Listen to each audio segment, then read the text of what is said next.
ఆమేన్, ఆమేన్. ప్రభు పేరు మరొకసారి వందనాలు తెలియజేస్తున్నాను.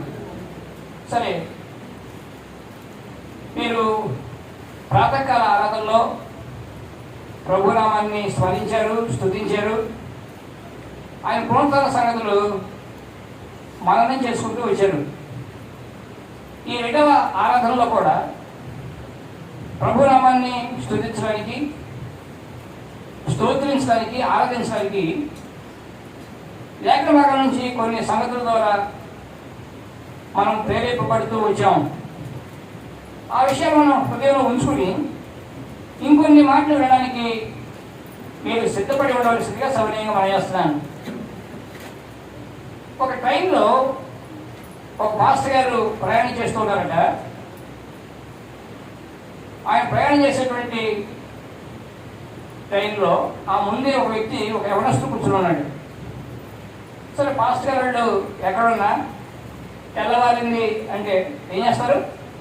అమ్మ ఏం చేస్తారు? తెల్లవారింది అంటే ప్రార్థన చేసుకుంటారు, ఇంకేం చేస్తారు? వాక్యం చదువుకుంటారు. ఇవన్నీ సహజంగా చేస్తారు, అవకాశం లేకపోతే. కానీ అవకాశం ప్రతి సందర్భంలో కూడా వారు ఎక్కడున్నా ఈ పని చేస్తూ ఉంటారు, విశ్వాసులు కూడా చేస్తూ ఉంటారు. అదేవిధంగా పాస్టర్ గారు కూడా ఉదయం అయింది, లేచారు, కాసేపు ప్రార్థన చేసుకున్నారు, వాక్యం చదువుకున్నారు. ఈ సంగతులన్నీ ఆ ముందు కూర్చున్నటువంటి యవనస్తుడు గమనిస్తున్నాడు. ఆయన ప్రార్థన చేసుకోవడం చూశాడు, ఆయన బైబిల్ చదువుకోవడం చూశాడు. ఆహా, నేను పాస్టర్ గారు అని అర్థమైంది ఆయనకి. సరే, ఈ కార్యక్రమం ఎప్పుడు పూర్తవుతుందా అని వేచున్నాడు. అయిపోయిన తర్వాత మళ్ళీ పాస్టర్ గారు యథావిధిగా సీట్లో కూర్చున్నాను. కూర్చున్న తర్వాత అప్పటికే యవనస్తుడు చాలా అసహనంగా ఉన్నాడు. ఎప్పుడు అవుతుంది మాట్లాడదాం, ఎప్పుడు అవుతుంది మాట్లాడదాం అని అసహనంగా ఉన్నాడేమో. పాస్టర్ గారు ఒక మాట అడుగుతారు అని అన్నాడు. బాబు చెప్పున్నా ఆయన అని అంటే, పాస్టర్ గారు నేను అడిగేటువంటి మాటకు మీరు దీర్ఘ ప్రసంగం చేయకూడదు. ఏ ప్రసంగం? దీర్ఘ ప్రసంగం చేయకూడదు. మిమ్మల్ని ఎవరైనా కలిపితే చాలా సంగతులు చెప్తారు, చాలా ప్రసంగాలు చేస్తారు. అలా వద్దు నాకు. నేను అడిగే ప్రశ్నకి ఒక్క మాటలో సమాధానం చెప్పాలి అని అన్నాడు. ఏంటి బాబు అడుగు అన్నారు పాస్టర్ గారు. ఈ యవనస్తుడు అడుగుతున్నాడు, ఏంటండి మా విశ్వాసానికి మీ విశ్వాసానికి తేడా ఏంటి? మేము చేసే భక్తికి మీరు చేసే భక్తికి తేడా ఏంటి అని అడిగి మళ్ళా గుర్తు చేశాడు. మాస్టర్ గారు ప్రసంగం చేయకూడదు, మన సమాధానం ఎలా ఉండాలి? ఒక్క మాటలో సమాధానం చెప్పాలి. ఈ దేశంలో మేమంతా చేసేటువంటి భక్తికి మీరు చేసేటువంటి భక్తికి తేడా ఏంటండి? మా విశ్వాసానికి మీ విశ్వాసానికి తేడా ఏంటండి అని చాలా అసహనంగా అడిగాడు యవనస్తుడు. పాస్టర్ గారు ఒక్క క్షణం ప్రార్థన చేసుకుని అన్నాడు, పునరుత్థానం అన్నాడు. ఏంటంటే రిజరెక్షన్ అని అన్నాడు.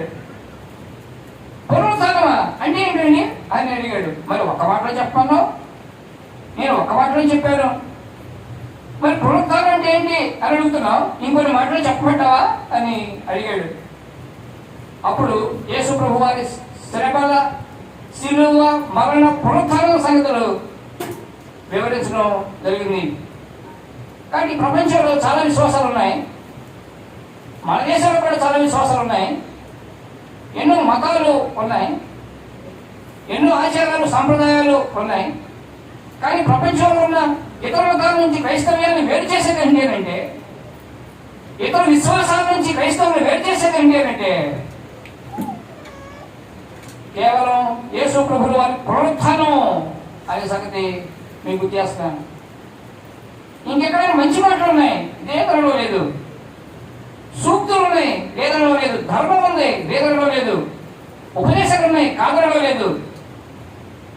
కానీ పునరుత్థానం లేకుండా పోయింది అనే సంగతిని మనం అర్థం చేసుకోవాలి. కానీ ఎన్నికల సమయంలో ఈ క్రైస్తవ్యంలో యేసు ప్రభు వారి పునరుత్థానం పునాది రాయి వంటిది అనే విషయాన్ని మనం అర్థం చేసుకోవాలి.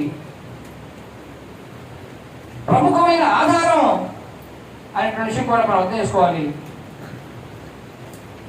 దాదాపు 2000 సంవత్సరాల పూర్వం జరిగినప్పటికీ కూడా ఈనాటికి మానవ చరిత్రలో సజీవమైనటువంటి సత్యం యేసయ్య పునరుత్థానం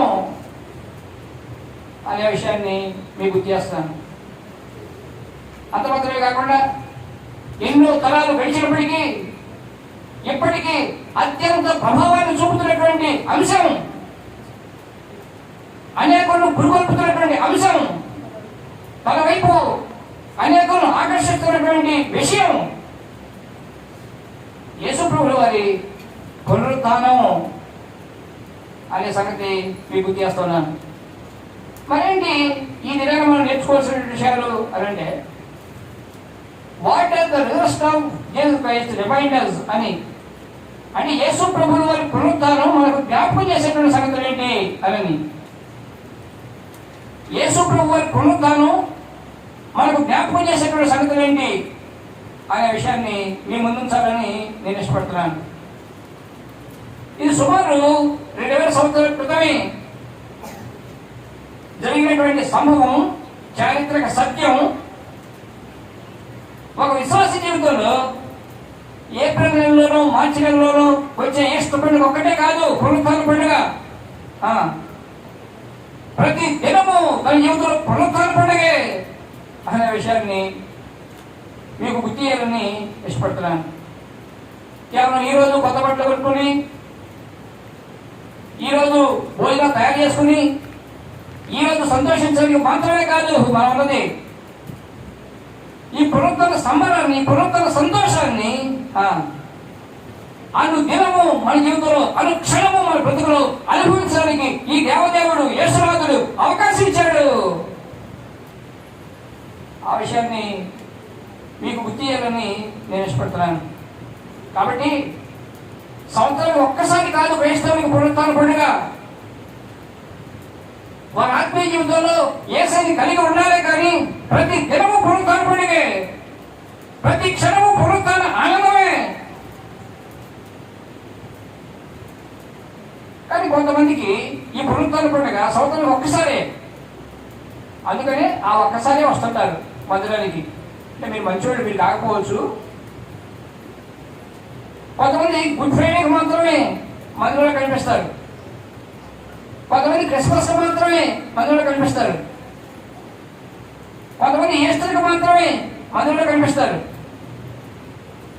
మిగిలినటువంటి రోజుల్లో ఉండరు. దానికి కారణం ఏంటంటే వారి జీవితాల్లో నిత్యము పునరుత్థాన ఆనందం లేదు, వారు పొందుకోలేదు. నిత్యము పునరుత్థాన సంతోషాన్ని అందుకోలేకపోతున్నారు యేసయ్య అందుబాటులో ఉంచినప్పటికీ. అందుచేత వీళ్ళు పండుగకు పరిమితమయ్యారు, సందర్భానికి పరిమితమయ్యారు. ఆ కారణంగానే ఈ నిత్య సంతోషాన్ని వారు అనుభవించలేకపోతున్నారు. మనం ఇలా కాకూడదు అనే సంగతి మీకు గుర్తు చేస్తున్నాను. నిజంగా మీరు యేసయ్యని ఆశ్రయిస్తే, నిజంగా ఈ యేసయ్య మీద ఆనుకుంటే, ఆధారపడితే ఈ పునరుత్థాన సంగతి ఎప్పుడు అనుభవిస్తూ ఉంటాం, ఈ పునరుత్థాన శక్తిని ఎప్పుడు అనుభవిస్తూ ఉంటాం, ఈ పునరుత్థాన సమాధానాన్ని ఎప్పుడు పొందుకుంటూ ఉంటాము. ఈ సంగతి మీకు తెలియజేస్తున్నాను. సరే, ఈ సమయంలో ఈ చదివినటువంటి లేఖన భాగం నుంచి మనం ఏం చూస్తాం అని అంటే, నెంబర్ 1 ఫస్ట్ ఏం చూస్తామంటే ద ప్రూఫ్ మనం చూస్తాం. అంటే పునరుత్థాన రుజువు మనం చూస్తాం. పునరుత్థాన రుజువు ఏమండి? మీ దేవుడు పునరుత్థానం అయ్యాడా? ఏమా ఎలా చెప్తారు? ఏం రుజువు ఏంటి అని అలాంటి వాడు అడిగాడు అనుకోండి, ఏం చెప్తారు? అమ్మా ఖాళీ సమాధి. Very good. ఇంకేం చెప్తారు? ఇంకెవరు ఉన్నాయా? అమ్మా రాయి పొల్లి పట్టే కదమ్మా ఖాళీ సమాధి అయింది. వెరీ గుడ్, సంతోషం. ఇంకా ఏమని చెప్పండి అమ్మా. అనేక మంది కనిపించడం జరిగింది. Very good. ఇంకేమైనా రుజువులు ఉన్నాయా మీకు? ఓహో, చుట్టబడినటువంటి వస్త్రం ఓ రుజువు అని చెప్పారు సిస్టర్, సంతోషం. ఓహో, వెరీ నైస్. పునరుత్థాన సువార్త, ఇక్కడ చాలా మంది స్పీకర్ ఉన్నారమ్మా. పునరుత్థాన సువార్త మా వరకు వచ్చింది అని చెప్తా ఉన్నారు. చాలా సంతోషం. ఇలాంటి ప్రమాణాలు, ఇలాంటి రుజువులు అనేకం పునరుత్థానం విషయాన్ని మీకు గుర్తు చేయాలని నేను ఇష్టపడుతున్నాను. ఈ రుజువుల్లో మొట్టమొదటి ఏం చూస్తాము అని అంటే ప్రవచనం, ద ప్రొఫెసీ. ప్రవచనం ఏ విధంగా అంటే మీరు రెండు ఒకసారి యోబు గ్రంథం 19వ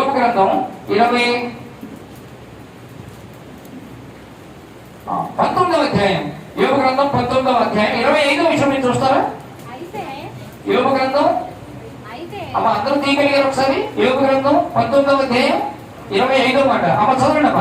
అయితే నా విమోచకుడు సజీవుడనియు తరువాత ఆయన భూమి మీద నిలిచిననియు నేను ఎరుగుదును అనే మాట చెప్పాడు. ఇది ప్రవచనం. నా విమోచకుడు, నా రక్షకుడు సజీవుడు అని చెప్పాడు భక్తుడు. ఆయనకు మరణం ముగింపు కాదు. నా విమోచకుడు సజీవుడు అని చెప్పడం మనం చూస్తాం. యెషయా గ్రంథం 53వ అధ్యాయంలో కూడా ఆయన సిలువ పర్యాయం గురించి అంత వివరంగా ఉన్నప్పటికీ కూడా సజీవంతో ఆయన పాలనమిస్తాను అని చెప్పాడు. ఆయన పునరుత్థానం అవుతాడు అని చెప్పడం మనం చూస్తాం. అంత మాత్రమే కాకుండా కీర్తన గ్రంథంలో 16వ కీర్తన 16 10వ వాటి మీద చూస్తారా? 16:10 అమ్మ 16:10 అందరూ తీయడం ప్రయత్నం చేస్తున్నారా? చూడండి. ఎందుకనగా నీవు నా ఆత్మను పాతాళములో విడిచిపెట్టవు, నీ పరిశుద్ధుని కుళ్ళు పట్టనీయవు, నీ పరిశుద్ధుని కుళ్ళు పట్టనీయవు అనే మాట మనం చూస్తాం. అంటే నీ పరిశుద్ధుడు ఉన్నాడే మా విమోచకుడు, మా రక్షకుడు ఉన్నాడే యేసునాథుడు, ఆయన నువ్వు కుళ్ళు పట్టనీవు నాయన అని చెప్తున్నాడు కీర్తనకారుడు. ఆయన మృత్యుంజయుడవుతాడు అని చెప్తున్నాడు.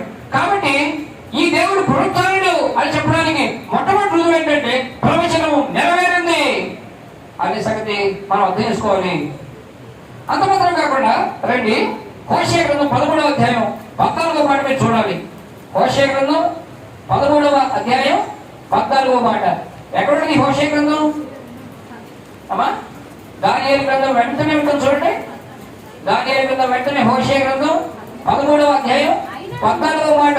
ఈ చివరి భాగంలో గడిపోవచ్చు మనం. అంటే అంతా చదవకుండా ఓ మరణమా, ఓ మరణమా నీ విజయం ఎక్కడా, ఓ మరణమా నీ ముళ్ళెక్కడా అని ఒక భక్తులు ప్రవచనాత్మకంగా వచ్చడం మనం చూస్తాం.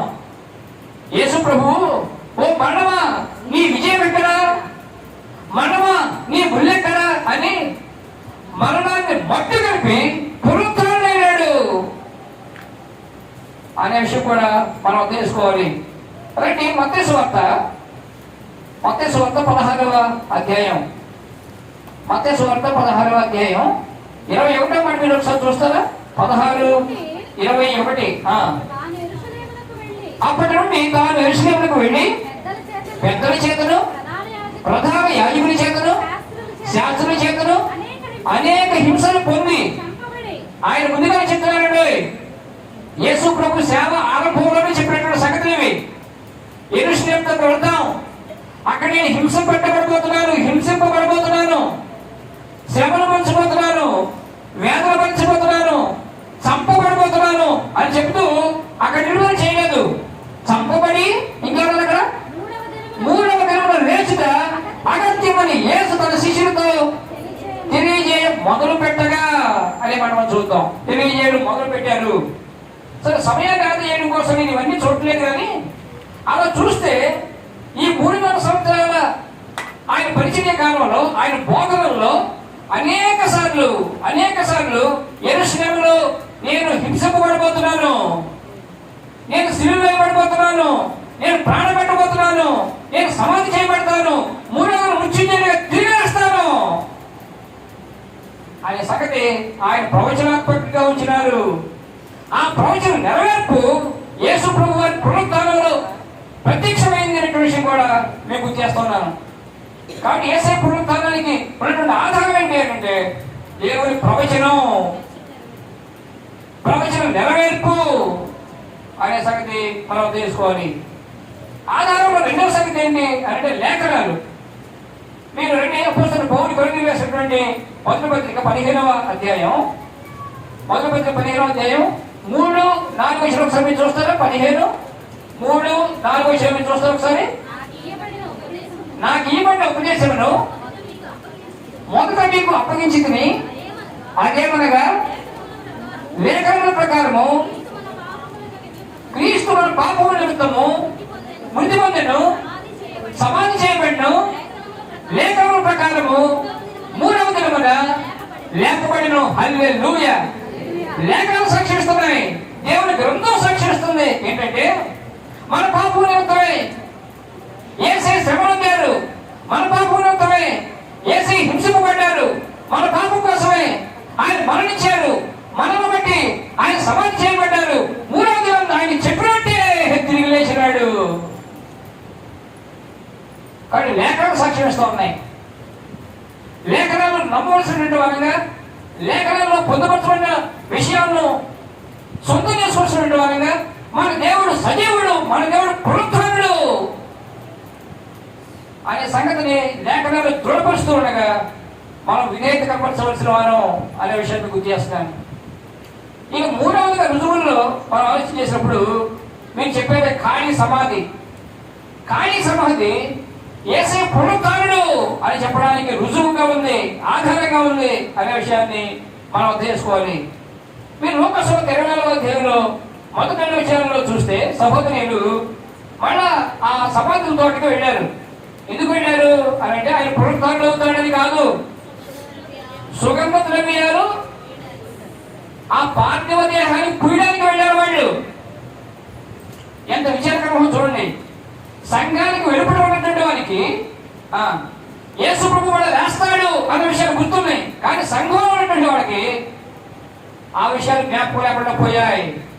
మీరు మత్తయి సువార్త 27వ అధ్యాయంలో ఈ ప్రధాన యాజకులు పెద్దలంతా కూడా ప్రార్థనకు వెళ్ళి ఏం చెప్పారు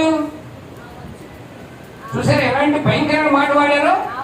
ఆ వంచకుడు సజీవుడు అయినప్పుడు, మా మధ్య తిరుగుతున్నప్పుడు, మా దేవాలయంలో బోధిస్తున్నప్పుడు మాకు సవాల్ చేశాడు. ఏంటో సవాలు? ఈ దేవాలయాన్ని పడగొట్టండి, 3వ దినం తిరిగి లేపుతానని చెప్పాడయ్యా పిలాతు. 3 దినాల తర్వాత లేస్తానని చెప్పాడయ్యా పిలాతు. ఆయన లేవనే లేస్తాడు. అన్నంత పని చేస్తాడేమో, జాగ్రత్త. అలాంటి ఆయన అన్నాడు, ఆయన కూడా భలే మాట వాడాడు.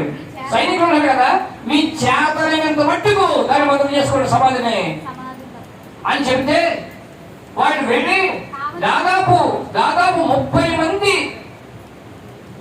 30 మంది కలిసి ఆ పెద్ద రాయిని దొర్లించి సమాధికి అడ్డుపెట్టి సీలు వేసి, ముద్ర వేసి సీలు వేసి వాళ్ళు కూడా ఉండి సైనికులు కూడా ఉంచి సమాధికి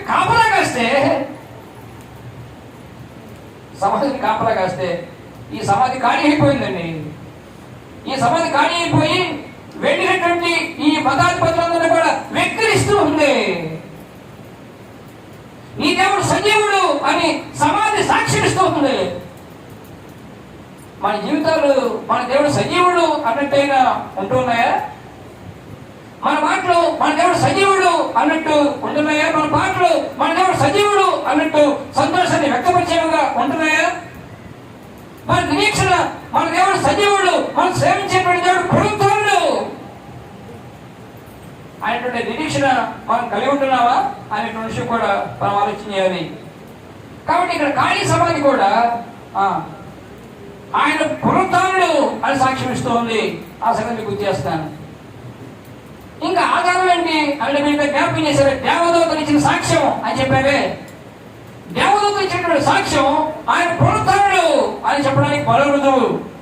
సరే వీళ్ళేదో సుగంధ ద్రవ్యాలు పోతాం అని వెళితే అసలు మన కోసం రాయి ఎవరు దొరికిస్తారు అని దిగులు పడుతూ వెళితే అక్కడికి వెళ్ళేటప్పటికి రాయలేదు, సమాధిలో ఎవరు లేరు. ఇప్పుడు ఎవరున్నారు అంటే 2 మనుషులు ఉన్నారు. 2 మనుషులుగా కనబడినటువంటి వాళ్ళు ఉన్నారు. వాళ్ళు ఎవరంటే దేవదూతలు. వాళ్ళు ఏం చెప్పారు చూడండి, మీరు సజీవుడైనటువంటి వాడిని మృతుల్లో వెతుకుతారండి, సమాధిలో వెతుకుతారండి. ఆయన చెప్పినట్టే ఆయన ఇక్కడ లేడు, ఆయన లేచిన్నాడు అని చెప్పడం మనం చూస్తాం. శత్రువుడికి జ్ఞాపకం ఉంది, ఆయన మరణాన్ని జయిస్తాడు అని కానీ మన సహోదరునికి జ్ఞాపకం లేకుండా పోయింది. పోనీలేండి, కనీసం శిష్యులైనా అంతు పొందు లేకుండా ఉంటే మన సహోదరులైనా సమాధులతో రావడానికి ప్రయత్నం చేశారు. సుగంధ ద్రవ్యాలు పూసి ఏదో కొంత భక్తిని కనపడిద్దామన్న ప్రయత్నం చేశారు. ముఖ్యమైనటువంటి విషయాన్ని మర్చిపోయారు అనుకోండి, కానీ ఈ మాత్రం ప్రయత్నమైన వారు చేసేటువంటి విషయాన్ని మీకు గుర్తు చేస్తున్నాను. కానీ ఇప్పుడు దేవదూత ఇచ్చినటువంటి సాక్ష్యం ఏంటంటే ఆయన ఇక్కడ లేడు, ఆయన లేచి ఉన్నాడు అని చెప్పారు. తద్వారా ఈ దేవుడు, మన దేవుడు యేసునాథుడు సజీవుడు పునరుత్థానుడు అనేటువంటి రుజువు మనకు అందింది అనే సంగతి కూడా మీకు గుర్తు చేస్తున్నాను. ఇక తదుపరి రుజువు ఏంటి అని అంటే యేసు ప్రభు ఇచ్చినటువంటి ప్రత్యక్షత. యేసు ప్రభు ఇచ్చినటువంటి ప్రత్యక్షత ఈ మాటలు విన్నారు. దేవదూతలు చెప్పేటప్పటికి వీళ్ళు కంగారు పడిపోయారు. వీళ్ళు కంగారు పడి ఏం జరుగుతుంది అర్థం కాక సరే భయంతో ఆందోళనతో విడుదలకి వస్తూ ఉన్నారు. మీరు మధ్య 28వ అధ్యాయం చూశారు, తమ్ముడు చదివించాడు దాకా. 28వ అధ్యాయం వాడు తిరిగి వస్తుండగా ఏం జరిగింది? యేసు తానే వచ్చి వారికి అగపడి ఏం చెప్పాడు? మీకు సమాధానం కలుగుగాక అని చెప్పాడు. ఆయన పునరుత్థానుడు అని చెప్పడానికి మరో రుజువు ఏంటంటే యేసయ్య ప్రత్యక్షత అనే విషయాన్ని మీకు గుర్తు చేస్తున్నాను. తానే వచ్చి సహోదరుడు కనిపించాడు, తానే వచ్చి సంభాషించాడు, తానే వచ్చి ఆదరించాడు, యేసయ్య తానే బలపరిచాడు. ఈ విషయాన్ని మనం అర్థం చేసుకోవాలి. కాబట్టి ఆయన పునరుత్థానుడు అని మనం ఆయన స్తుతించడానికి మన ఆధారం ఏంటి అని అంటే ఆయన మనకు అనిపించే ప్రత్యక్షత అనే సంగతి మీకు గుర్తు చేస్తున్నాను. యోహాను సువార్త 20వ అధ్యాయంలో కూడా తమ్ముడు చదివించారు. ఆ తదుపరి అనేక మందికి ఆయన అగపట్టడం మనం చూస్తాం. అందుమాత్రమే కాదు, 11 మంది శిష్యులు ఒక్కరు లేకుండా 10 మందిగా ఉన్నప్పుడు ఆయన ప్రత్యక్షమయ్యారు. ఆ తర్వాత 11 మంది ఉన్నప్పుడు కూడా మళ్ళా ప్రత్యక్షం అవ్వడం మనం చూస్తాం. ఈ విధంగా పదే పదే యేసు ప్రభు తన ప్రత్యక్షతను వారికి అనుగ్రహించారు. ఆ విధంగా తాను పునరుత్థానుని అని, తాను సజీవుణ్ణి అని, మరణాన్ని లేచిన వాడు అనేటువంటి రుజువును ఈ సమాజానికి అందించారు. చక్కగా గుర్తు చేస్తాను. మీరు లూకాసు వార్తలోనే 24వ అధ్యాయంలోనే, లూకాసు వార్త 24వ అధ్యాయంలోనే 57వ వచనం నుంచి మీరు చూస్తే, 62వ వచనం నుంచి మీరు చూస్తే, 24వ అధ్యాయం 62వ వచనం చూస్తే అక్కడికి ఇద్దరు సహోదరులు కనిపిస్తారు. వారు ఎక్కడికి వెళ్తున్నారు అంటే ఎమ్మాయి మార్గంలో వెళ్తున్నారు. వారు యెరూషలేము నుంచి వెళ్ళేటువంటి వాడుగా కొన్నంలో మనకు కనిపిస్తుంది. సరే వెళ్తూ ఎంత దిగులుతో ఉన్నటువంటి వాడు యేసు ప్రభు తానే వచ్చి వారితో కూడా నడిచాడు అలా పడింది. మీరు ఏం మాట్లాడుకుంటున్నారు బాబు అని అడిగితే, మేము యేసు ప్రభు సిలువ యాగం గురించి మాట్లాడుకుంటున్నాం అని అన్నారు. ఏంటి ఆ సంగతి ఏంటి, ఆ వివరం ఏంటి అని అడిగాడు యేసు ప్రభు. యెరూషలేములోనే ఉండి ఈ సంగతి ఎరుగవా అని మాట్లాడుకుంటూ వాళ్ళు ఏం చెప్పారంటే, మాకు మెస్సీగా వస్తారు అనుకుంటున్నాము, వారినేమో ఈ అధికారులంతా సిలువ వేశారు. ఈ రోజు ఉదయం కొంతమంది సహోదరులు వెళ్ళి ఆయన కనపడడం లేదు అని చెప్పి మాకు విస్మయాన్ని కలిగించారు. ఆయన పునరుత్థానుడు అని చెప్పారు. అది మాకు అర్థం కావడం లేదు, మేము ఆశ్చర్యపోతున్నాం అని చెప్పారు. ఇప్పుడు ప్రభువు లేఖనాలు గ్రహించగలిగేలాగా వారి మనోనేత్రాలు తెచ్చినప్పుడు వారికి అర్థమైంది, వాళ్ళతో నడిచింది సాక్షాత్తు యేసు ప్రభువే పునరుత్థానం వేసే ఆయన సంగతి వారికి అర్థమైంది. వారికి అర్థమైన తర్వాత అప్పటికప్పుడు మళ్ళా ఆ సహోదరులందరూ ఎక్కడికి వచ్చేసారు? యెరూషలేము వచ్చేసారు. యెరూషలేముకి వచ్చి ఆ శిష్యులకు చెప్తూ ఉన్నారు. ఏమి చెప్తున్నారు? యేసయ్య పునరుత్థానం అయ్యాడు, మేము ఆయన చూసాం, మాతో ఆయన మాట్లాడాడు, మాతో ఆయన సంభాషించాడు, మాతో కలిసి వెట్టరించాడు అనే సంగతి శిష్యునికి చెప్పడం మనం చూస్తాం. కాబట్టి ఈ విధంగా ఎమ్మాయి మార్గంలో ఉన్నటువంటి సహోదరులు కూడా యేసు ప్రభు పునరుత్థానమైనటువంటి విషయాన్ని సాక్ష్యం ఇచ్చినాడు అనే సంగతి కూడా మీకు చేయాలని నేను ఇష్టపడుతున్నాను. అంత మాత్రమే కాకుండా అపోస్తలుల గ్రంథం 2వ అధ్యాయం 32వ మాట మీద చూస్తే, అపోస్తలుల గ్రంథం 2వ అధ్యాయం 32వ మాట మీద చూడాలి. 2వ అధ్యాయం 32వ మాట, ఈ యేసును దేవుడు లేపెను, దీనికి మేమందరము సాక్షులము అని చెప్పారంటే శిష్యులంతా కూడా సాక్ష్యం ఇస్తూ ఉన్నారు. ఒకటి తప్పిపోయాడు అనుకోండి, ఆ మిగిలిన శిష్యులంతా కూడా సాక్షిస్తున్నారు, ఈయన దేవుడు లేపాడు, ఆయన పునరుద్ధరణయ్యాడు, దానికి మేము సాక్షులు అని చెబుతున్నారు. యేసయ్య పునరుద్ధరణానికి ఈ శిష్యులంతా కూడా సాక్షులుగా ఉండబట్టే ఈనాటికి ప్రపంచవ్యాప్తంగా సువార్త ప్రకటించబడుతుంది అనేటువంటి విషయాన్ని మనం అర్థం చేసుకోవాలి.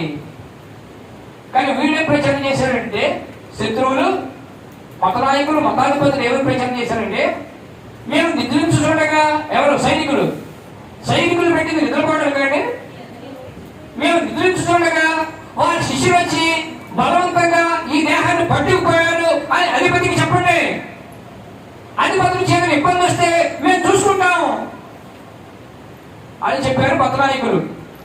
వాస్తవంగా యేసు ప్రభువును పట్టుకునేటప్పటికే ఒక్క శిష్యుడు కూడా దగ్గర లేకుండా పోతే, ఒక్క యోహాను మాత్రం యేసు ప్రభువుకి కాస్త దగ్గరగా ఉన్నాడు. కారణం ఏంటంటే, ప్రధాన యాజకుడు యోహానికి బంధువు అవడం చేత తనకి పెద్ద ప్రమాదం ఉండదు అని శిష్యుడైనటువంటి యోహాను యేసు ప్రభువుతో కలిసి వెళ్ళడం మనం చూస్తాం. ఆ తదుపరి సీమోను కూడా తీసుకెళ్ళాడు. అలా కొంచెం దూరంగా సీమోను అంటూ వచ్చాడు. కానీ యోహాను కొంత దగ్గరగా ఉంటున్నాడు, సీమోను కొంచెం దూరంగా భయపడుతూ దూరంగా ఉంటున్నాడు. మిగిలినటువంటి వాళ్ళంతా కూడా ఆయన విడిచిపెట్టి పారిపోయింది ఎలా అయిపోయింది. బంధించడానికి వస్తేనే పారిపోయేటువంటి వాళ్ళు ఇంత ధైర్యం చేసి సమాధి దగ్గరకు వచ్చి సైనికుల్ని ఎదిరించి ముద్రలు విప్పి రాయిని పొర్లించి ఈ పాండవుని అక్కడ పట్టుకోవడం ఇది సాధ్యమైనటువంటి పని. కానీ మత నాయకులు యేసయ్య పునరుత్థానాన్ని వ్యాప్తి చేయకుండా చూడాలని, ఆయన పునరుత్థాన సత్యాన్ని నిలుపుదల చేయాలి అని, ప్రకటన లేకుండా చేయాలి అని వీరికి లంచం ఇచ్చి, సైనికులకు లంచం ఇచ్చి ఈ విధంగా చెప్పించడం మనం చూస్తాం. కానీ యేసయ్య పునరుత్థాన సత్యాన్ని దాచడం ఏ ఒక్క వల్ల కాదు అనేటువంటి విషయాన్ని మనం అర్థం చేసుకోవాలి. ఆ పునరుత్థాన బలంతో, పునరుత్థాన విజయంతో నిండినటువంటి వారే ఈ శిష్యులు ప్రపంచమంతా కూడా సాక్ష్యం ఇస్తున్నారు. వాళ్ళలో భాగంగానే అపొస్తలుడైన తోమా క్రీస్తు 52వ సంవత్సరంలోనే మన దేశానికి కూడా రావడం, మన మధ్య కూడా సువార్త ప్రకటించడం, ఆయనకు సాక్ష్యం ఇవ్వడం, ఆ విధంగా ప్రారంభమైనటువంటి ఈ ఆధ్యాత్మిక ప్రయాణం మన దేశాన్ని కూడా అంచెలంచెలుగా వెలిగిస్తూ ఉండడం, అనేక ప్రాంతాలను కదిలిస్తూ ఉండడం మనం చూస్తూ ఉంటాం. ఈనాటి మన ప్రాంతాలను కూడా వెలిగించింది, మన జీవితాల్లో కూడా కదిలించింది. మనం కూడా ఈ పునరుత్థాన సత్యంలో భాగం కావడానికి వారి సాక్ష్యం దోహదపడింది అనే సంగతి మీకు గుర్తు చేస్తున్నాను. కాబట్టి శిష్యులు ఇచ్చినటువంటి సాక్ష్యం కూడా యేసయ్య పునరుత్థానుడు అని చెప్పడానికి కూడా రుజువు అనే సంగతి కూడా మీకు గుర్తు చేస్తున్నాను. అందువల్ల మీరు చెప్పారే, అనేక మంది విశ్వాసులు అశేషమైనటువంటి విశ్వాస గణం ఆయన కోసం బ్రతకడానికి ఇష్టపడుతున్నారు కాదండి, ఆయన కోసం శ్రమపడడానికి ఇష్టపడుతున్నారు, అంతేకాదండి ఆయన కోసం చచ్చిపోవడానికి సైతం ఇష్టపడుతున్నారు. వాళ్ళు ఎంతలు వెలచలించడానికైనా సిద్ధంగా ఉన్నారు. కారణం ఏంటంటే వాళ్ళ దేవుడు సజీవుడు, వాళ్ళ దేవుడు పునరుత్థానుడు. అందుచేతనే క్రైస్తవ్యం మీదకి ఎన్ని శ్రమలు ఇచ్చినప్పటికీ క్రైస్తవ్యాన్ని నిలుపుదల చేయలేకపోయారు. ఎంత అణచారం చూసినా అణచలేకపోయారు. దానికి కారణం ఏంటంటే వాళ్ళ దేవుడు సజీవుడు, ఆయన పునరుత్థానుడు. ఈ పునరుత్థాన విజయంతో మీరు ప్రయాణం చేస్తూ ఉన్నారు. దీన్ని బలహీనపరచడం సాధ్యం కాదు, నీరుగార్చడం చేయడం సాధ్యం కాదు అనే సంగతిని మీరు రుజువు చేస్తున్నారు. విషయాన్ని గుర్తు చేస్తున్నాను. ఎన్ని శ్రమలు కలుగుతున్నాయండి ప్రపంచవ్యాప్తంగా, ఎంత వేదన చెందుతున్నారండి విశ్వాసులు, ఎన్ని హింసలు పొందుతున్నారండి యేసు ప్రభువును నమ్ముకున్నందుకు. ప్రాణాపాయ పరిస్థితుల్లో ఉంటూ కూడా వారి విశ్వాసాన్ని కొనసాగిస్తున్నారు. ప్రాణాలు పోగొట్టుకున్నప్పటికీ కూడా విశ్వాసంలో కొనసాగుతూనే ఉన్నారు అనే సంగతి మీకు గుర్తు చేస్తున్నాను. మన దేశంలో కూడా ఇలాంటి హింసాకాండ కొనసాగుతూనే ఉంది. మన దేశంలో కూడా క్రైస్తవానికి వ్యతిరేకంగా అనేక చట్టాలు రూపొందుతూనే ఉన్నాయి, అనేక ప్రయత్నాలు సాగుతూనే ఉన్నాయి. అయినప్పటికీ కూడా నిజంగా యేసయ్య తన హృదయంలో ప్రతిష్ఠించుకున్న ఏ విశ్వాసి కూడా ఈ చట్టాలకు భయపడడం కానీ, ఈ శాస్త్రాలకు బెదిరిపోవడం కానీ జరగదు అనేటువంటి విషయాన్ని మనం అర్థం చేసుకోవాలి. ఈ మధ్య కోర్టులు కూడా క్రైస్తవానికి వ్యతిరేకంగా ఎంత పడితే అంత తీర్పులు చేస్తున్నటువంటి సంగతి కూడా మనం చూస్తున్నాం. ఏం చెప్పారండి వీడి మధ్య? ఏమండి, ఎస్సీ కమ్యూనిటీకి చెందినటువంటి వాళ్ళు, అంటే మన కుటుంబాలకు చెందినటువంటి వాళ్ళు, మనకు వెనుకబడిన దాన్ని బట్టి, మనకున్నటువంటి ఇబ్బందులు బట్టి, మనం తిరస్కారాలకు గురయ్యాం కాబట్టి, అవహేళనకు గురయ్యాం కాబట్టి, అవమానాలకు గురయ్యాం కాబట్టి రాజ్యాంగం మనకు కల్పించినటువంటి అవకాశాలు ఉన్నాయి.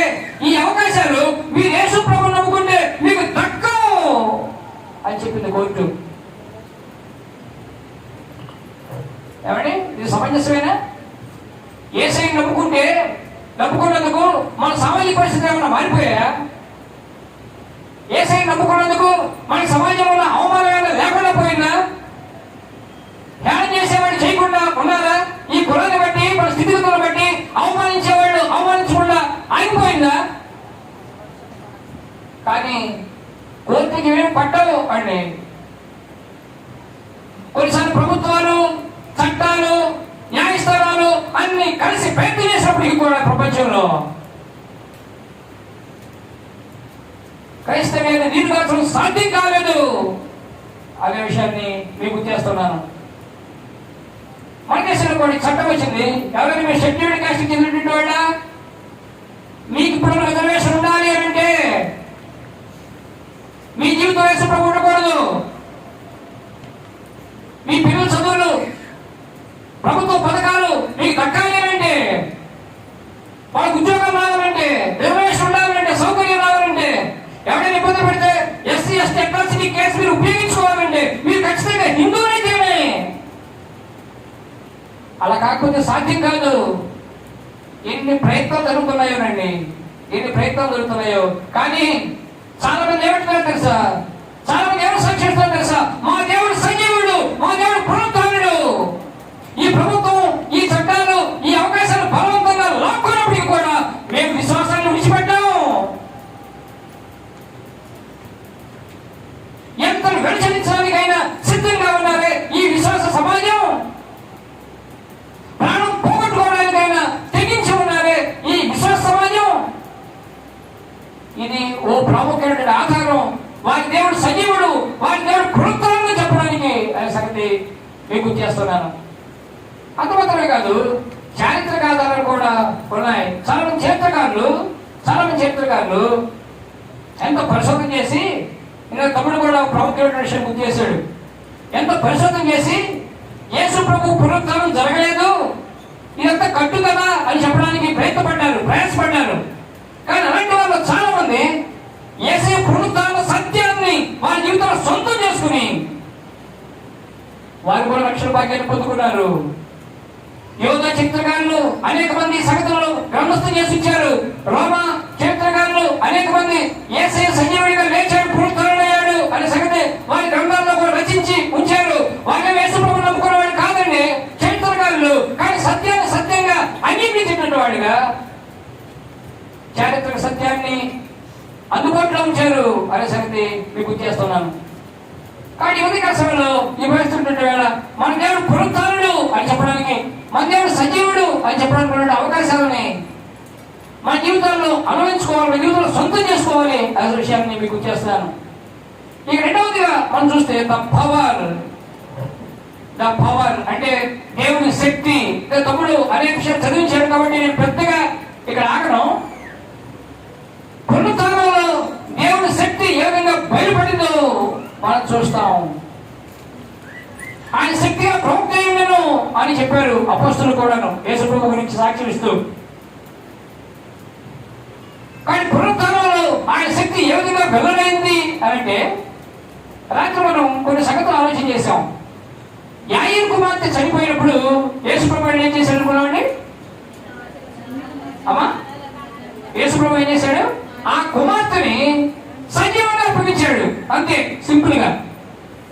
అంటే మరణించేటువంటి అమ్మాయిని సజీవంగా అప్పగించాడు. ఎవరెవరు సాధ్యపడేది? శక్తివంతుడైనటువంటి దేవుని వల్ల మాత్రం సాధ్యం అనే సంగతి మనం తెలుసుకోవాలి. ఇంకో సందర్భం కూడా మనం చూసాం. ఒక విధవాని కుమారుడు చనిపోతే ఓ పూటకి గడిచిపోయింది అప్పటికే. ఆ సందర్భంలో కూడా యేసుప్రభు ఎదురైనప్పుడు ఆవిడ మీద కనికరపడి మరణించినటువంటి ఈ కుమారుడు కూడా సజీవంగా తన తల్లికి అప్పగించినాడు. మరణానికి అర్థం కావట్లేదు. తన ఆధ్యంలో ఉన్నటువంటి వాళ్ళని పట్టుకుపోతున్నాడు ఈయన. ఎవరు అర్థం కావట్లేదు. ఈ సంగతులు గమనిస్తున్నప్పుడు మరణం మోగపోయింది అనే విషయాన్ని మనం అర్థం చేసుకోవాలి. సో ఇదిలా ఉంది అంటే అప్పటికి 4 రోజులు అయిపోయింది. లాజరు చనిపోయి లాజరు బయటికి రా అని ఒక్క మాటతో 4 రోజులు అయిపోయినప్పటికీ కూడా మరణించేటువంటి ఒక వ్యక్తిని మరణ లోకంలోంచి యేసు ప్రభు పట్టుకుపోయినాడు. ఇప్పుడు మరణమే మోర్చపోయింది అనే విషయాన్ని మనం అర్థం చేసుకోవాలి. ఆయన తన శక్తి చేత మరణం మీద అధికారాన్ని కల్పించినాడు. ఈ విషయం కూడా మీరు ఆలోచన చేయాలని మనం చేస్తాను. యేసు ప్రభువుని శిలువకు వేసినప్పుడు, ఆయన ప్రాణం పెట్టినప్పుడు సమాధి చేసేశారు. సమాధి చేసిన తర్వాత అంతా అమ్మయ్య పీడ పోయింది అనుకుని ఉంటారు ఈ మతనాయకులంతా కూడా. వాళ్ళు బతుకులు మార్చుకోని చెప్తే ఎంత కష్టంగా ఉంటుందో, కొంతమందికి మారు మనసు పోతున్నామా అని చెప్తే ఎంత కష్టంగా ఉంటుందో, కొంతమందికి పశ్చాత్తాపడినయ్యా, జీవితాలు మార్చుకోండియ్యా, ఇది క్రమం కాదయ్యా, ఇది పద్ధతి కాదయ్యా అని చెప్తే ఎంత కష్టంగా ఉంటుందో. అలాంటి వాడు లేకుండా పోవాలనుకున్నారు. అలాంటి బోధలు వినకూడదు అనుకున్నారు. అలాంటి దేవుడు ఉండకూడదు అనుకున్నారు. మా ఇష్టానుసారంగా మేము బ్రతకడానికి ఈ ఆటంకంగా ఉన్నాడు అని అనుకున్నారు. ఈరోజు కొన్ని సంఘాల్లో కూడా కొంతమంది ఈ విధంగా ఆలోచిస్తున్నారు. పాపాన్ని ఖండిస్తూ ఉంటే పట్టుకోలేకపోతున్నారు. ఇలా పొందకూడదు అని చెప్తే ఓర్చుకోలేకపోతున్నారు. నీ పద్ధతి మార్చుకోవాలి అని చెప్తే, పాపాన్ని విడిచిపెట్టాలి అని చెప్తే, అక్రమ సంబంధాలు వదులుకోవాలి అని చెప్తే, పేరుకు మాత్రమే భక్తి చేయకూడదు అని చెప్తుంటే ఎంతో కష్టంగా ఫీల్ అవుతున్నారు. అలా కాకపోతే మనం ఈ ఆత్మీయమైన పొందుకోలేము అనే సంగతి కూడా మేము గుర్తు చేయాలని నేను ఇష్టపడుతున్నాను. ఇప్పుడు సమాధి చేసిన తర్వాత అమ్మయ్య అనుకుని ఎవరింటి వాళ్ళు వెళ్ళిపోయారు. ఈ కథ ముగిసింది అని అనుకున్నారు. ఈ కథ ఇద్దరితో ముగిస్తే మనం కూడా ఆలోచించేటువంటి అవసరం ఏముంది? మనం కూడా మాట్లాడుకునేటువంటి అవసరం ఏముంది? మనం కూడా పాటలు పాడుకునేటువంటి అవకాశం ఎక్కడిది? కానీ యేసు స్వామి తాను చెప్పినట్టే 3వ దినాన మృత్యుంజయుడిగా తిరిగి లేచినాడు. ఆయన మరణం మీద కూడా శక్తి కలిగినటువంటి వాడు అనేటువంటి విషయాన్ని మనం అర్థం చేసుకోవాలి. యోహాను సువార్త 10:18 ఏం చెప్పాడు ఆయన? నా ప్రాణం పెట్టడానికి నాకు అధికారం కాదు, నా ప్రాణం తిరిగి తీసుకోవడానికి కూడా నాకు అధికారం కాదు అని చెప్పాడు. యేసయ్య రోగం మీద మాత్రమే కాదు అధికారం, సృష్టి మీద మాత్రమే కాదు అధికారం, మరణం మీద సైతం అధికారం ఉన్నటువంటి దేవుడు. ఆయన మహాశక్తివంతుడు అనే విషయాన్ని ఈ ఈస్టర్ పండుగ మనకు జ్ఞాపకం చేస్తుంది అనే సంగతి మీ ముందు చాలా ఇష్టపడుతున్నాను.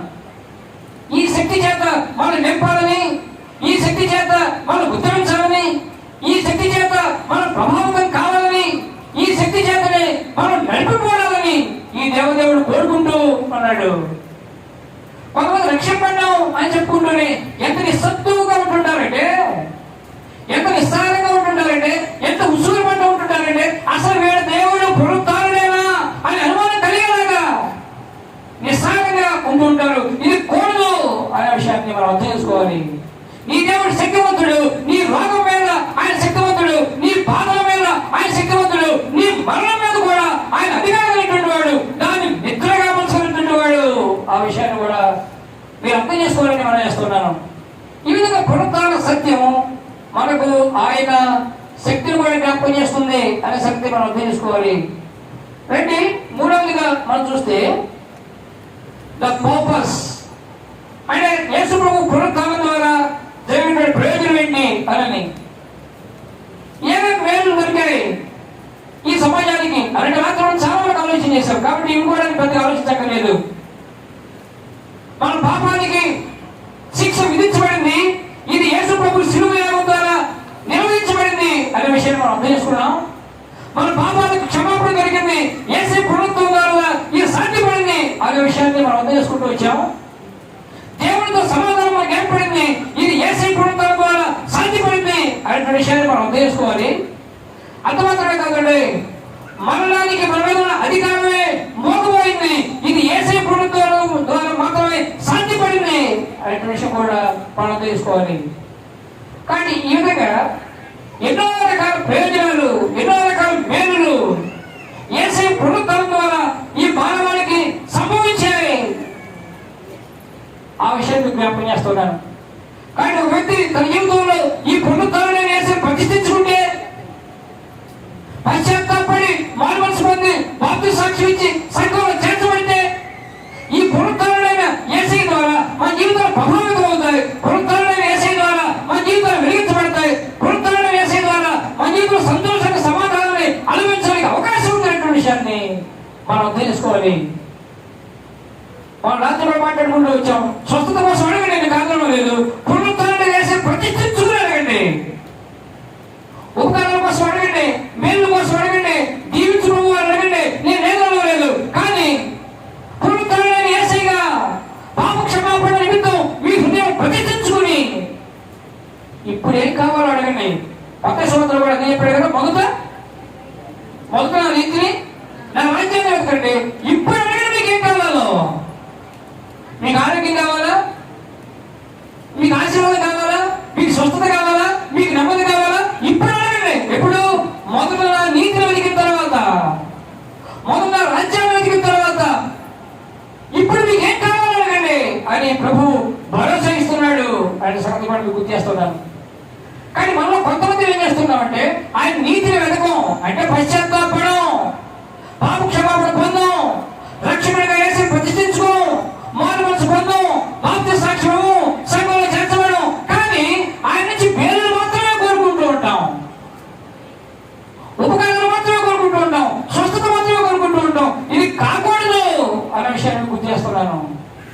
తన ప్రజల వారి పాపం నుంచి ఆయనే విడిపించారు కాబట్టి ఆయనకి యేసు అని పేరు పెట్టబడింది. ఆ తదుపరి ఆయన జీవితంతో తోడుగా ఉంటాడు కాబట్టి ఆయనకు ఇమ్మానుయేలు అని పేరు పెట్టబడింది. ఒక వ్యక్తి జీవితంలో ఈ దేవుడు యేసుగా ఉండకుండా, అంటే రక్షకుడిగా ఉండకుండా ఇమ్మానుయేలుగా ఉండడం సాధ్యం కాదు. ఆలోచన చేయవలసిన సమయంగా మనం చేస్తున్నాను. అంటే ఈ దేవుడిని కేవలం తోడుగా ఉండడానికి కోరుకోవద్దు, కేవలం స్వస్థపరిచేవాడికి మాత్రమే పరిమితం చేయొద్దు.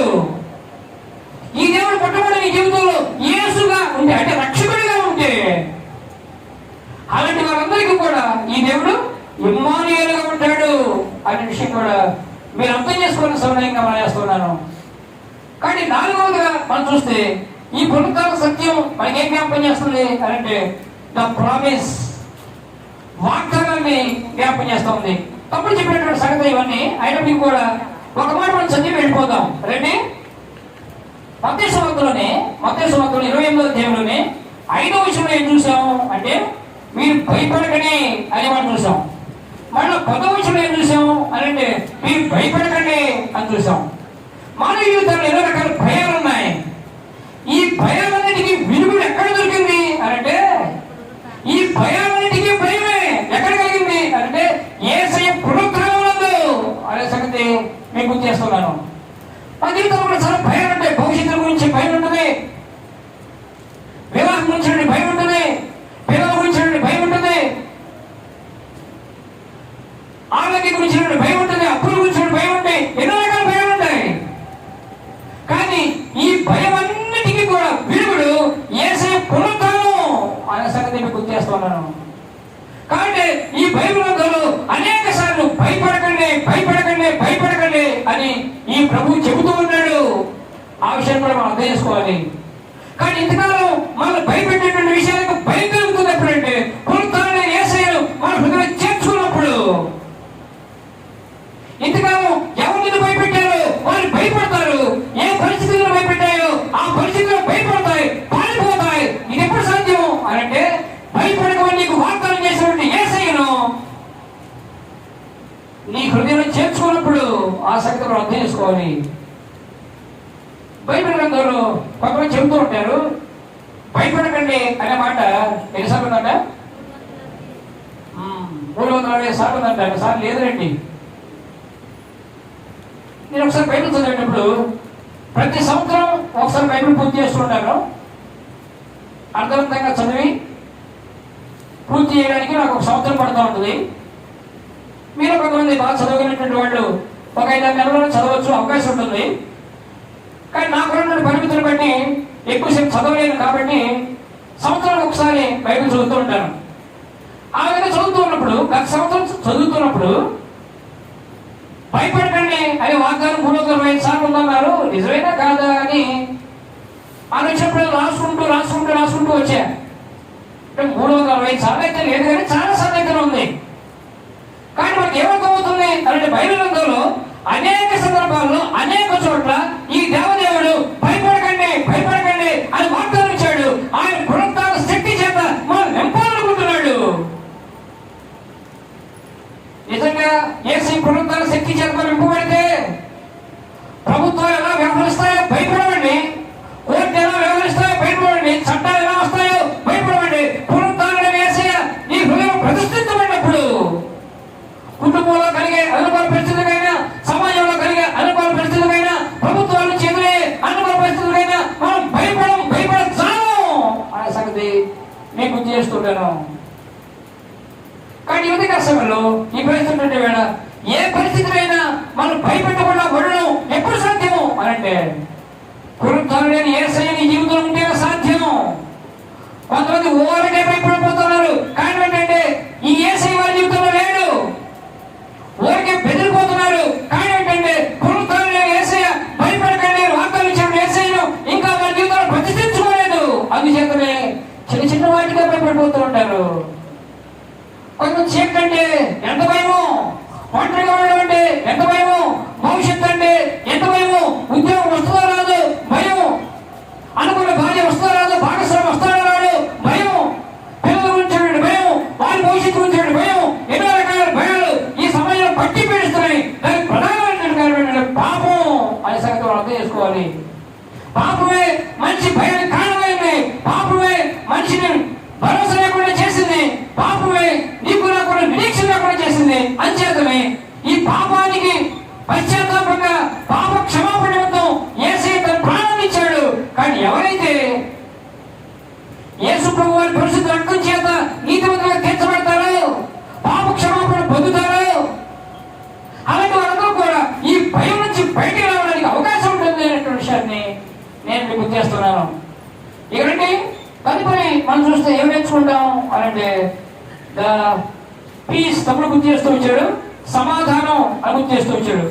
ఎక్కువ మాట పెద్ద ఆగను, ఎందుకంటే ఇప్పటికే అనేక విషయాలు మనం వింటున్నాం. కాబట్టి యేసు ప్రభు వారికి ఎదురు ఏం చెప్పాడు అనంటే మీకు శుభం కలుగును గాక అని చెప్పాడు. కాయనట్ అని అర్థం అంటే మీకు సమాధానం కలుగును గాక అని చెప్పాడు.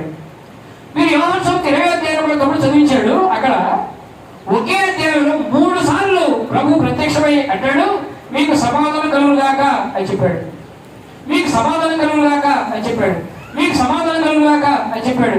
3 సార్లు చెప్పాడు ఆయన. ఎందుకని అంటే మొట్టమొదటి మానవునికి దేవునితో సమాధానం ఏర్పడాలి, ఆ తదుపరి మానవునికి ఇతరులతో సమాధానం ఏర్పడాలి, ఆ తదుపరి మానవునికి అంతరంగంలో సమాధానం ఏర్పడుతుంది అనే సంగతి మనకు అర్థం కావాలి. చాలా మంది జీవితాల్లో అంతరంగంలో సమాధానం లేకుండా పోయింది, సంతోషం లేకుండా పోయింది. అందుచేతే కొంతమంది వ్యసనాలకు గురవుతున్నారు, కొంతమంది పలనమరణానికి గురవుతున్నారు, కొంతమంది జీవితాన్ని అంధకారం చేసుకుంటున్నారు. కేవలం సమాధానం లేక, సంతృప్తి లేక అనే విషయాన్ని మనం అర్థం చేసుకుంటున్నాం.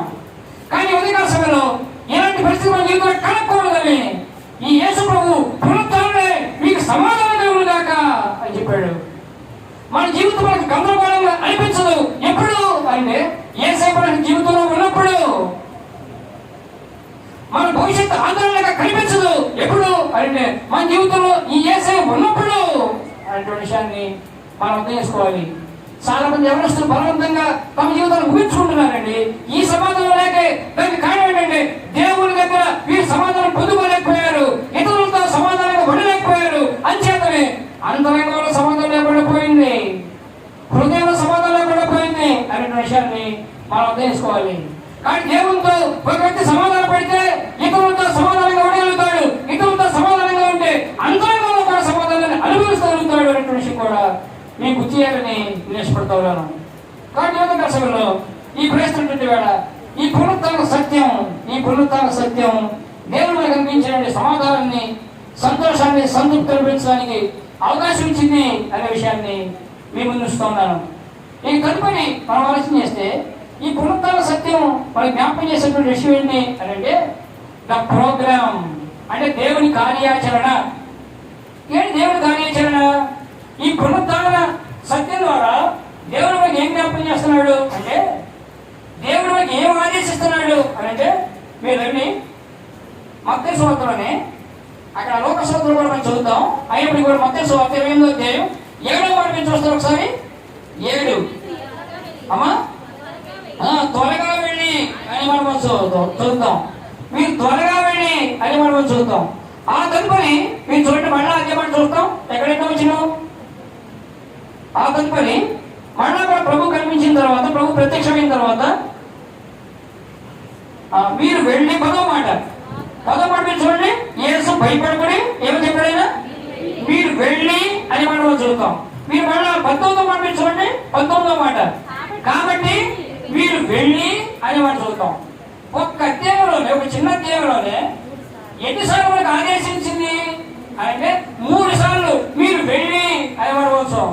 మీరు త్వరగా వెళ్ళి అని చెప్పండి. దానికి కారణం ఏంటి అంటే మీరు వెళ్ళాలి, మీరు ప్రకటించాలి. ఆ సంగతి మనకు అర్థం కావాలి. అందుకే దేవదూతలు ఏమని చెప్పారు అంటే, మీరు వచ్చి చూడండి, మీరు వచ్చి చూడండి, వెళ్ళి చెప్పండి. ఎవరికైతే తమ దేవుడు పునరుత్థానుడు అని అర్థమవుతాడో, ఎవరికైతే తన దేవుడు పునరుత్థానుడు అని నిశ్చయత కలుగుతుందో, అలాంటి వారంతా కూడా నిశ్చయం చేసుకుని ఈ సమాజానికి వెళ్ళి చెప్పాలి. ఇది దేవుడు నిర్దేశించిన ప్రోగ్రాం, ఆయన కార్యాచరణ, ఆయన విషయాన్ని మీకు చేస్తున్నాను. అంచేతనే come and see, go and tell అని ఆదేశించబడ్డాం.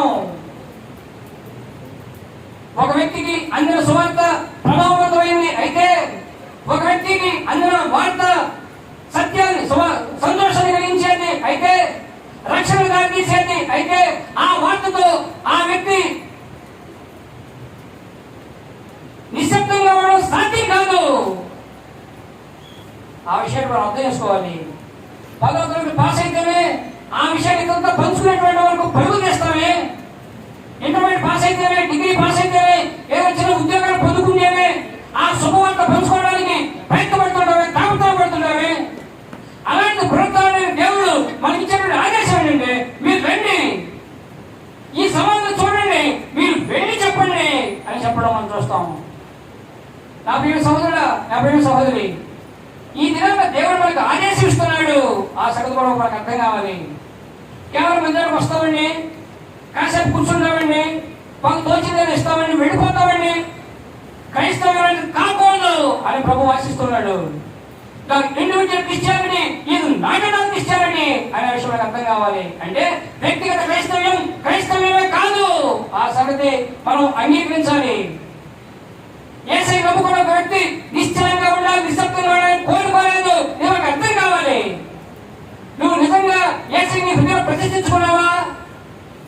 నీ యేసు పునరుత్థానుడు అని సాక్ష్యం ఇస్తూ ఉన్నావా? సంతోషిస్తూ ఉన్నావా? అలాగైతే నీ కుటుంబానికి చెప్పు నీ దేవుడి పరిస్థితులని, నీ కుటుంబానికి చెప్పు నీ దేవుడు రక్షకుడు అని, నీ కుటుంబానికి చెప్పు ఆయన సమాధానం ఇస్తాడు, సంతోషిస్తాడు అని. ఇది ఆదేశం అండి, అవకాశం ఉండి చేద్దాం కాదు. మన కుటుంబాలు మన సాక్షిగా ఉండవలసిందే, మన బంధువుల మధ్య మనం సాక్షిగా ఉండవలసిందే. మనం పనిచేసే చోట, మన హాస్టల్లో, మన కాలేజీలో, దేవుడు నిర్మించినటువంటి ఏ పనిలోనైనా, ఏ ప్రదేశంలోనైనా ఆయనకు సాక్షిగా ఉండవలసిందే అనేటువంటి విషయాన్ని మనం అర్థం చేసుకోవాలి. కానీ ఒక్క సందర్భంలోనే ఆయన 3 సార్లు చెప్పేదే, మీరు వెళ్ళండి ప్రకటించండి, మీరు వెళ్ళండి ప్రకటించండి అని. వెళ్ళేటువంటి వారంగా ఉన్నామండి, ప్రకటించేటువంటి వారంగా ఉన్నామండి, ఈ ప్రభువును పరిచయం చేసేటువంటి వారంగా ఉన్నామండి. అలా కాకపోతే ఇంకా ఈ యేసు ఉద్దేశం నీ జీవితం నెరవేరలేదు. ఆయన పునరుత్థాన సత్యం, ఆయన పునరుత్థాన బలం, ఆయన పునరుత్థాన సమాధానం నీ జీవితానికి ఇంకా సొంతం కాలేదు. నిమ్మకుడు పోవడం కాదు యేసయ్య నిన్ను ఆకర్షించింది, ఓర్పుడు పోవడం కాదు యేసయ్య మనం రక్షించింది. ఆయన సాక్షిగా ఉండడానికి ఆ సంగతి మనకు అర్థం కావాలి. అపొస్తలుల కార్యాల గ్రంథం 1వ అధ్యాయం 8వ వచనం చెప్పారు, మీరు యెరూషలేములోను యూదయలోను సమరయలోను భూదిగంతాల వరకు నాకు సాక్షులై ఉంటారు అని ప్రభువు చెప్పాడే. ఎవడు సాక్షిమై ఉంటున్నామా? మన కుటుంబంలో సాక్షులుగా ఉంటున్నామా? మనం పనిచేసే చోట సాక్షులుగా ఉంటున్నామా? ఈ సమాజంలో అలా కాకపోతే ఆయన ఆదేశాలను తృణీకరిస్తున్నాం.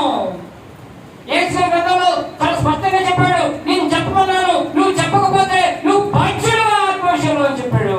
నేను నిన్ను లెక్కడుగుతానని చెప్పాడు. నువ్వు ఉన్న చోట ఇంకా ఏసీ లేకుండా ఉన్నావే, ఆ అందరి విషయంలో నువ్వు బాధ్యురాలవే. నేను పనిచేసే చోట ఏసీ లేకుండా ఉన్నటువంటి వారి విషయంలో నేను బాధ్యుడు. ఈ సంగతి మనకు అర్థం కావాలి. కాబట్టి మీరేదో పండుగ చేసుకోండి కాదడం లేదు, సంతోషించిన కాదడం లేదు, కొత్త పెట్టుకోవడం కాదడం లేదు, కానీ ఆయన ఆదేశాన్ని కూడా పాటించాలి. మనం మీరు వెళ్ళి చెప్పండి అన్నప్పుడు నీ కుటుంబంలో ఒక్కరికైనా యేసయ్య గురించి చెప్పావా?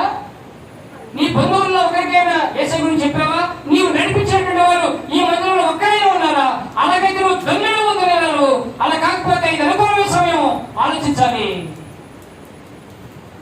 ఈ ఆదేశాన్ని మనం శిరస వహించవలసిన వారు. ఆ సంగతి మీకు గుర్తు చేస్తున్నాను. ఇక చివరికి తమ్ముడు కూడా గుర్తు చేశాడు కదా, ద ప్రెజెన్స్ అలానే ఆయన నిత్య సన్నిధి. ఆయన ఆదేశించి ఊరుకున్నటువంటి దేవుడు కాదు. నేను చెప్పిన విషయాన్ని ప్రజలకు చెప్పండి, నా శిష్యుగా చేయండి అని చెబుతూ, ఇదిగో యుగ సమాప్తి వరకు సదాకాలం నేను మీతో కూడా ఉన్నాను అని చెప్పాడు దేవుడు. ఆయన నిత్య సన్నిధిని మనకు వాగ్దానం చేసినాడు అనే సంగతి కూడా మీకు గుర్తు చేస్తున్నాను. కానీ యేసు గుర్తు చేసేటువంటి సత్యం ఏంటంటే ఆయన సన్నిధి. ఆ సంగతి మనకు అర్థం కావాలి. ఆయన పునరుత్థానం అయిన తర్వాత ఆయన సన్నిధిని మనతో నిత్యము వాగ్దానం చేసినాడు. ఆ విషయాన్ని మనం గ్రహించాలి. ఎక్కడ ఇద్దరు ముగ్గురు నా నామం పేరు కోరుతారు, ప్రార్థన చేస్తారు, వారి మధ్య నేను ఉంటాను శ్రమించినటువంటి దేవుడు నిత్యము నీకు తోడుగా ఉంటాడు, నీకు దేవుడే ఉంటాడు, నీకు చాలువాడిగా ఉంటాడు. ఆ విషయాన్ని మనం గ్రహించాలి. కానీ ఈ కొదువులు మనకు కొదువులుగా అనిపించవు, ఈ శ్రమలు మనకు శ్రమలుగా అనిపించవు, ఈ సమస్యలు మనకు సమస్యలుగా అనిపించవు. ఎప్పుడు యేసయ్య నిత్య సన్నిధిని మనం అనుభవించినప్పుడు మాత్రమే ఆ విషయాన్ని ఆలోచించవలసిన సమయంగా మనం చేస్తున్నాను. కానీ ఉదయకాల సమయంలో ఈ ప్రవేశించే వేళ, ఈ ప్రత్యేకమైన సందర్భంలో, ఈ పునరుత్థాన దినాన్న ప్రభు మనం ప్రేమించి తన పునరుత్థాన సత్యం ద్వారా ఈ సంగతిని జ్ఞాపకం చేస్తూ ఉంటే మన జీవితాలకు అనుభవించుకుందాం అండి, మన జీవితంలో అనుభవిద్దాం అండి, మనం ఆనందించేటువంటి వారిగా ఉందామండి, మనం అనుసరించేటువంటి వారిగా ఉందామండి. వాస్తవంగా పునరుత్థాన బలాన్ని, పునరుత్థాన సత్యాన్ని, పునరుత్థాన సంతోషాన్ని అనుభవించేటువంటి వారంగా ఈ లోకాన్ని ప్రభావితం చేసేటువంటి వారిగా ఉందాం. అలాంటి కృప దేవుడు మనకు అనుగ్రహించును గాక. ఆమేన్. ప్రార్థన చేద్దాం, ప్రభు వైపు చూద్దాం. ప్రార్థన చేద్దాం, ప్రభు వైపు చూద్దాం. నా ప్రియ సహోదరుడా, నా ప్రియ సహోదరి, ఒక్క నిమిషమే దయచేసి ఎన్ని వెళ్ళకుండా కళ్ళు మూసుకుని ఒక్క మాట ప్రభుత్వం చెప్పవలసిందిగా సవినయంగా మనం చేస్తున్నాను. ఇన్ని మాట్లాడిన తర్వాత ప్రభు గురించి మనకి ఏమర్థమైంది, ఏం తీర్మానాలకు మనం నడిపించబడుతూ ఉన్నాం, ఒకసారి ఆలోచించవలసిందిగా సవినయంగా మనం చేస్తున్నాను. ఈ పునరుత్థాన రుజువు మనకు అర్థమవుతూ ఉందా? ఈ మధ్యాహ్నకాల సమయంలో పునరుత్థానమైన దేవుని శక్తిని మనం అనుభవించగలుగుతున్నామా? ఈ మధ్యాహ్నకాల సమయంలో పునరుత్థాన సౌకర్యాలని, వేరుని మనం అనుభవించగలుగుతున్నామా? ఈ మధ్యాహ్నకాల సమయంలో ఆలోచించవలసిన వారు. ఈ దేవుడు పునరుత్థాన వాగ్దానం మనకు అనిపిస్తూ ఉంటే, ఈ దేవుడు పునరుత్థాన సమాధానాన్ని మనకు అందుబాటులో వస్తూ ఉంటే, ఈ దేవుడు పునరుత్థాన కార్యాచరణను మనతో పంచుకోవడానికి ఇష్టపడుతూ ఉంటే, నేను తన సాక్షిగా సాధనగా మలుచుకోవాలని ఆయన ఆనందపడుతూ ఉంటే, ఎంతకాలం ఇంకా ఆయన వాటికి విధేయత చూపకుండా ఉన్నాం? ఎంతకాలం ఇంకా పశ్చాత్తాపడకుండా ఉన్నాం? ఎంతకాలం ఇంకా లక్ష్యం పడకుండా ఉన్నాం? ఎంతకాలం దేవుని ఆదేశాన్ని దుర్వినియోగిస్తూ ఉన్నాం? ఎంతకాలం ఎన్ని పండుగలు మన జీవితంలో గడిచిపోవాలి? ఇదే అనుకూలమైన సమయం, ఆలోచించవలసిన సమయం మనం చేస్తున్నాను. మనకంటే పర్వతమైనది లేదండి, మనకు కొన్ని అవకాశాలు ఉంటూనే ఉంటాయి అనుకోవద్దు దయచేసి. ఇంకా పండుగలు ఉంటూనే ఉంటాయి, ఈ మాటలు ఉంటూనే ఉంటాం అని అనుకోవద్దు దయచేసి. ఈ మంచి సమయంలో పునరుత్థానమైన యేసయ్య పాదాలు చెంత చేయాలి. మన జీవితంలో రుణపాటును అప్పగించుకోవడానికి ప్రయత్నించవలసిన వారు. ఆ సంగతి మీకు చేస్తున్నాను. అలాగైతే ఆయన నిత్య సన్నిధి మనకు వాగ్దానం చేయబడింది, ఆయన నిత్య సంతోషం మనకు వాగ్దానం చేయబడింది, నిత్య సమాధానం మనకు వాగ్దానం చేయబడింది అనే విషయాన్ని మనం తెలుసుకోవాలి. కానీ పునరుత్థానమైన యేసయ్య చూద్దాం, పునరుత్థానమైన యేసయ్యకు మన హృదయంలో మన జీవితంలో స్థానం ఇద్దాం, పునరుత్థానమైన యేసయ్యను అనుసరిద్దాం. పునరుద్ధరణ యేసయ్యను అనుగ్రహిద్దాం. పునరుద్ధరణ యేసయ్యను అనేక మంది పరిచయం చేద్దాం. మహాపరిశుద్ధుడైన దేవా, ప్రేమ మా పరలోకపు తండ్రి, యేసయ్య వందనాలు. ఈ మధ్యాహ్నం దర్శనంలో వేస్తున్నటువంటి వేళ మా అందించినటువంటి మీ లేఖన భాగాలను స్తోత్రాలు. మీ వాక్యం నుంచి మా జీవితాన్ని క్రమపరుచుకోవడానికి మాకు సహాయం చేసి పెట్టండి. పునరుద్ధరణ సత్యం మాకు ఏ సంగతి జ్ఞాపకం చేస్తుందో ఆ విషయాన్ని మేము మాకు గుర్తు చేస్తూ వచ్చారు. మీకు నమస్కారాలు. మీ వాక్ ప్రత్యక్షంగా మీకు స్తోత్రాలు. మీ మాటల నుంచి మా జీవితం క్రమపరుచుకోవడానికి, మేము గొడవపడడానికి, మా జీవితం క్రమపడడానికి, పునరుద్ధరణ విజయంతో మేము నింపడానికి, పునరుద్ధరణ బలంతో మేము బలపరచబడడానికి, పునరుద్ధరణ సంధితో, సంతోషంతో, సమాధానంతో మేము వర్తిల్లడానికి, అనేక మంది ప్రయోజనకరమైన జీవితం ఉండడానికి సహాయం చేయమని వేడుకుంటూ పరిచయం దీవించి ఆస్వాదించమని, అనేక మందికి ప్రయోజనకరంగా సంఘాన్ని దీవించమని, ఈ సమాజం అంతా రక్షణ పడడానికి చూపించమని, సంఘంలో ప్రతి ఒక్కరు బలపరచమని వేడుకుంటూ, పునరుద్ధరణ శక్తితో, పునరుద్ధరణ బలంతో మమ్మల్ని నమ్మమని నడిపించమని వేడుకుంటూ